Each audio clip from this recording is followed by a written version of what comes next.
this place, right, like, and you guys are getting to see it firsthand. We blessed you with a clear morning. We dialed that up today. That's the other I really appreciate that. Yep. As keepers that we do is, we control the weather. We control, all the grass temperature, growth, everything else along the way. And, yes, and anything that's wrong, that's typically what we've done just to see how your day is going to go.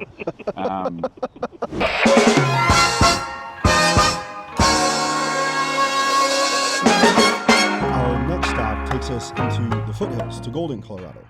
The club at Rolling Hills started in 1955. It was just 10 guys, a big dream, and creative funding for the clubhouse. Folks traded labor and materials for memberships and just built it themselves. In the 1960s, the Coors Brewing Company proposed a land swap, and the club picked up and moved. The new 18 was drawn up by Press Maxwell.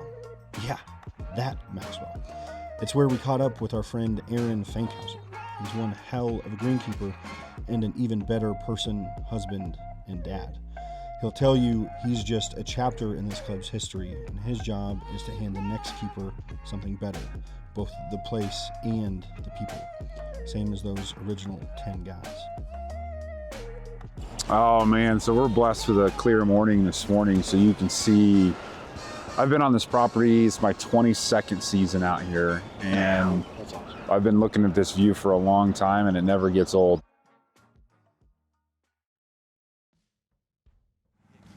I started as a seasonal at 19, 20 years old, and worked my way through the roles, and kind of grew up in those positions, and it's been great. Now I serve as the director of agronomy and the assistant GM, so it's been a full circle career already.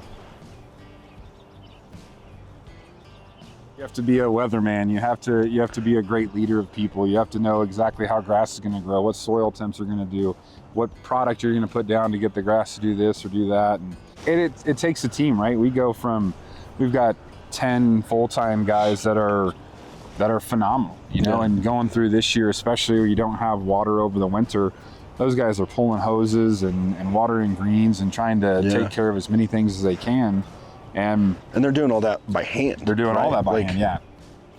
Yeah, one of the special things you guys are going to get to see, we just finished a $3 million renovation to bunkers and several teeing areas. Awesome. We're actively converting about 15, 16 acres to native grasses to kind of pull South Table Mountain down into the golf course a little bit more.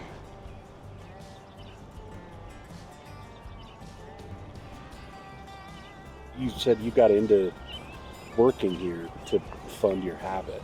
Yeah, so right? Probably my wife would regret it at some points now, but she was my fiance at the time. Yeah. We grew up in Kansas together. I moved to Colorado. She stayed, graduated from Kansas State.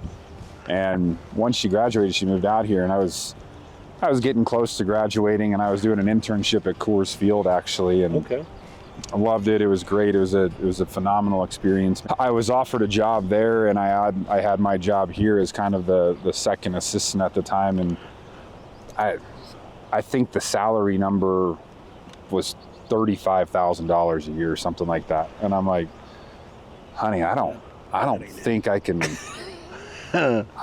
play golf. And she's like, what are you talking about? You're supposed to be getting a job. And I'm like, well, I get that, but I need to actually play golf too. And so it's funny, we laugh about it now because of the roads that it's taking us down. Yeah. But at the time, the decision on salaries and where we're going to go in our career was based on, I need to be able to play golf and be outdoors and have some fun. And you want to talk about the heart and soul.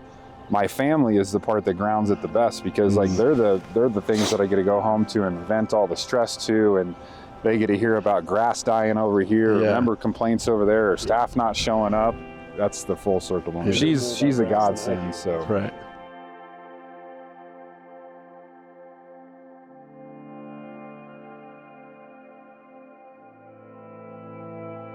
This view, right? As far as spots on the golf course, when we were talking about that, Tyler, it's one of those things that at least a half a dozen times a week throughout my, whether I'm walking the golf course, whether I'm driving the golf course, this is kind of my ground yourself spot on the property, where you sit here and look out at it, you look at the mesa, and you know, you get to be part of something. I think, you know, whatever level you are at a club, you get to be part of something bigger than yourself, and in an industry that's much bigger than us. So it's No pretty doubt. special.